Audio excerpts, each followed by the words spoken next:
अस्सलाम वालेकुम दोस्तों, आज की इस वीडियो में हम first year chemistry chapter number 3 atomic structure के एक टॉपिक को डिस्कस करने जा रहे हैं जिसका नाम है बोहर्स थ्योरी या बोहर्स एटॉमिक मॉडल। तो आइए सबसे पहले हम इंट्रोडक्शन की बात करते हैं। In 1913 a Danish scientist Niels Bohr put forward his famous points about the model of an atom with the help of which the defect of Rutherford atomic model were removed। 1913 में एक Danish scientist Niels Bohr ने अपना एक अहम atomic model पेश किया जिसकी मदद से Rutherford atomic defects of Rutherford atomic model were remove. Rutherford पर एटॉमिक मॉडल पर उठने वाले जो भी एतराज़ात थे वो बोहर के एटॉमिक मॉडल के बाद वो एतराज़ात दूर हो गए। अब इसकी क्या अहम पॉइंट है उसकी हम बात करते हैं। सबसे पहला, electron revolves around the nucleus in more than one orbit. यहां इसने कहा कि इलेक्ट्रॉन जो होता है ना न्यूक्लियस की चक्कर लगाता है ना, तो ये किसी एक ऑर्बिट में नहीं लगाता, एक से ज्यादा ऑर्बिट में लगाता है। पहले में भी लगा सकता है, दूसरे में भी चक्कर लगा सकता है, तीसरे में भी चक्कर लगा सकता है। दूसरा point, the energy of each orbit is fix, therefore orbit are also called energy level.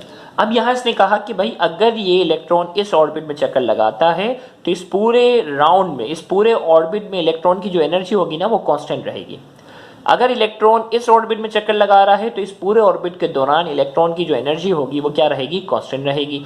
इसी तरीके से अगर तीसरे में जा रहा है तो इसकी एनर्जी वहां अलग होगी और वो कांस्टेंट होगी।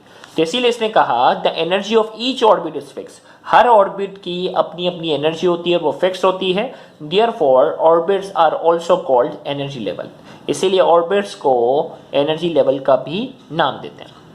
Number 3, as long as electron revolve in its own orbit, it does not absorb or radiate energy। यहां जब तक इलेक्ट्रॉन अपने ऑर्बिट में चक्कर लगाता है, जब तक इलेक्ट्रॉन अपने ऑर्बिट में चक्कर लगा रहा होता है, उस वक्त ना उसकी एनर्जी में कमी आती है ना उसकी एनर्जी में क्या होता है, इजाफा होता है। उसकी एनर्जी क्या रहती है, कांस्टेंट रहती है। उसकी एनर्जी पर कोई फर्क नहीं पड़ता।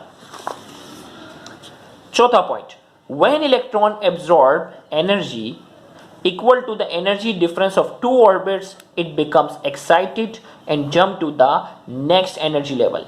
When it comes back to the lower energy level, same amount of energy is liberated in the form of radiation which was absorbed during excitation। यहाँ इसने कहा कि जब, गौर से सुनिएगा, जब इलेक्ट्रॉन एनर्जी एब्जॉर्ब करता है वो एक्साइटेड हो जाता है। एक्साइटेड का मतलब अपना ऑर्बिट छोड़कर कहाँ चले जाता है, ऊपर वाले ऑर्बिट में चला जाता है। और जब वो उस ऑर्बिट से नीचे आता है तो एग्जैक्ट वही एनर्जी रिलीज करता है जो एक्साइटेशन के दौरान उसने एब्जॉर्ब की थी। जितनी एनर्जी उसको नीचे वाले ऑर्बिट से ऊपर वाले ऑर्बिट में ले जाने के लिए आपने एनर्जी से दी थी, जब ये ऊपर वाले ऑर्बिट से नीचे वाले ऑर्बिट में आएगा एग्जैक्ट उतनी ही एनर्जी वो क्या करेगा, लिबरेट कर देगा, रिलीज कर देगा। अब देखो क्या कह रहा है इसमें, इसने कहा व्हेन इलेक्ट्रॉन एब्जॉर्ब एनर्जी, आप कितनी एनर्जी दे रहे हैं, equal to the energy difference of two orbit, यानी दो ऑर्बिट में एनर्जी का जो डिफरेंस है ना उतनी एनर्जी हम देंगे ना तो वो एक्साइटेड यानी इस ऑर्बिट में चला जाएगा। इट बिकम्स एक्साइटेड है and jump to the next higher energy level, और वो जंप करता हुआ नेक्स्ट ऊपर वाले ऑर्बिट में चला जाएगा। And when it come back to the lower energy level, same amount of energy is liberated in the form of radiation. और जब वो जंप करता हुआ कहाँ आएगा, नीचे आएगा, तो एग्जैक्ट वही एनर्जी, उतनी ही मिकदार की एनर्जी जो होगी वो रिलीज होगी जितनी उसने क्या की थी, एब्जॉर्ब की थी। Liberated in the form of radiation which was absorb during excitation, और वो एनर्जी रेडिएशन की शक्ल में निकलेगी। पांचवा point, the angular momentum of revolving electron is integral multiple of h upon 2 pi, so it can be written as mvr equal to nh upon 2 pi. अब ये जो पांचवा पॉइंट है टोटल मैथमेटिकल है। ये कह रहा है the angular momentum of revolving electron is integral multiple of h upon 2 pi. अब ये कह रहा है कि एंगुलर मोमेंटम है ना, एंगुलर मोमेंटम को हम फिजिक्स में शो करते हैं L से, और ये एंगुलर मोमेंटम जो है ये किसके मल्टीपल होगा, इंटीग्रल का मतलब कंप्लीट नंबर की बात हो, या तो 1 होगा या 2 होगा या 3 होगा या 4 होगा। तो यहां कह रहा है इंटीग्रल मल्टीपल होगा किसके, h अपॉन 2 पाई के, यानी या तो वो h अपॉन 2 पाई के बराबर होगा एंगुलर मोमेंटम, या उसका डबल होगा, या उसके 3 गुना होगा, या इसके मुकाबले में 4 गुना होगा, या 5 गुना होगा, या 6 गुना होगा, या 7 गुना होगा, मतलब इसका कंप्लीट नंबर का क्या होगा, मल्टीप्लीकेशन होगा। मतलब अगर पहले ऑर्बिट में है, गौर से सुनिएगा, पहले ऑर्बिट में है तो इसका एंगुलर मोमेंटम L बराबर है h/2π।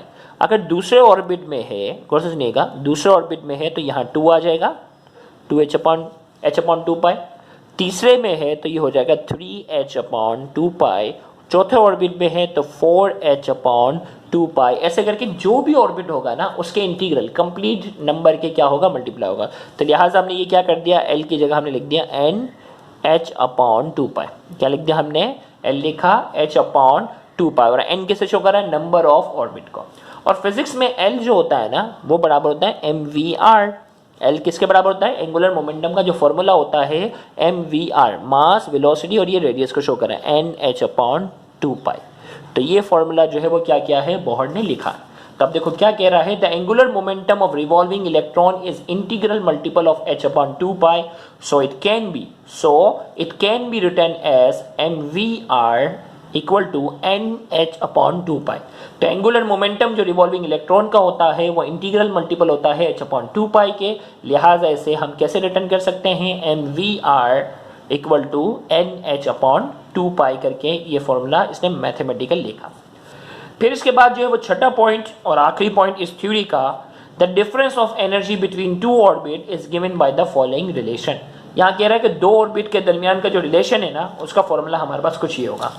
यानी अगर हम भाई हायर वाला जो ऑर्बिट है ना उसकी एनर्जी में से, गौर से सुनिएगा, हायर वाला ऑर्बिट जो है उसकी एनर्जी जो है वो ज़्यादा है, उसमें से अगर कम वाली एनर्जी को हम क्या करें, कम वाले ऑर्बिट की एनर्जी से माइनस करेंगे तो हमारे पास दोनों के दरमियान एनर्जी का डिफरेंस आ जाएगा।